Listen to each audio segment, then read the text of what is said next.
So I'm going to talk about my book a little bit, but first of all, I'm just going to jump right in and read a short bit to introduce you to the main character. It's her origin story, so it'll give you a bit of insight into who she is before I talk too much about the rest of the book. The fortune teller had told Mama Hen that before the end of spring, she'd lay the golden egg. But April and May had passed, and as she sat on her clutch on June 21st, she lamented that all of her eggs were still brown. The fortune teller had been wrong, she brooded. Then she felt a jiggling in one of the eggs beneath her, and she could hear a small crack. As she turned to have a look, she found a lovely golden head poking up through a hole in a shell. Her heart filled with warmth as she gazed upon her hatchling, and she realized then that the fortune teller hadn't been wrong after all. "I shall name you Goldie Chicken," she said, and she gurgled happily as she watched her beautiful little baby peck its way free. A few moments later, another egg jiggled. A moment after that, it cracked. A small beak chipped a flake out, then another. A tiny face inside pecked an opening in its shell, and in a few moments more, a head popped free. Mama Hen gasped. The feathers of this chick glowed so bright it caused the first chick to squint and cast a shadow. Mama Hen looked down at her first hatchling, then at the second, then back to the first. I was wrong. You're not Goldie Chicken at all. This is Goldie Chicken. You fooled me, you little scamp. You're Fool's Goldie. That's who you are. Pyrite Chicken. Ha ha ha ha ha. And she bumped the first chick over as she hurried to her new hatchling so she could bask in her radiant beauty. So that's Pyrite Chicken. Fool's Goldie to her friends. She's the narrator of the book. And, she's your typical backyard hen having an existential crisis. She's at the bottom of the pecking order, so she's the under chicken of the flock. She's also a part-time storyteller, so she likes to tell the flock a bedtime story when they're on the roost. And she sometimes has these interesting insights on things. And one of them is that she kind of feels like life is like a big bowl of soup, or like a big pot of soup. And she's the main ingredient. And, I think probably a lot of us can kind of relate to that. It's kind of like you're the center of a big swirl of nonsense. It's just spinning around. It's all this chaos and absurdity in life, especially the last few years. And so it's easy to feel like it's the end of the world sometimes.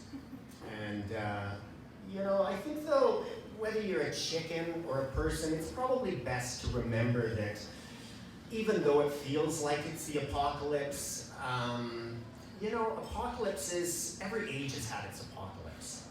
Like, you think about people living through the bubonic plague, or the world wars, the Cuban Missile Crisis, whatever was going on between the 50s and 80s with all the Jell-O salad,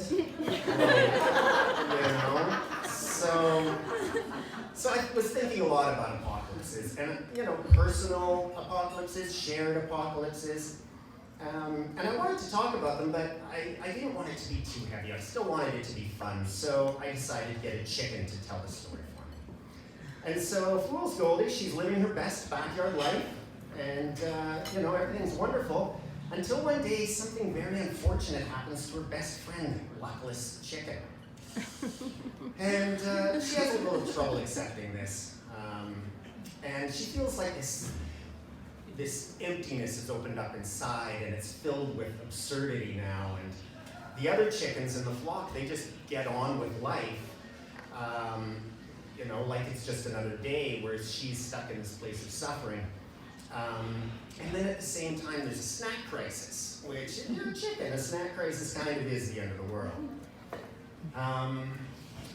And so I spend a lot of time with my chickens, and I think I understand the nuances of chickens probably better than most people.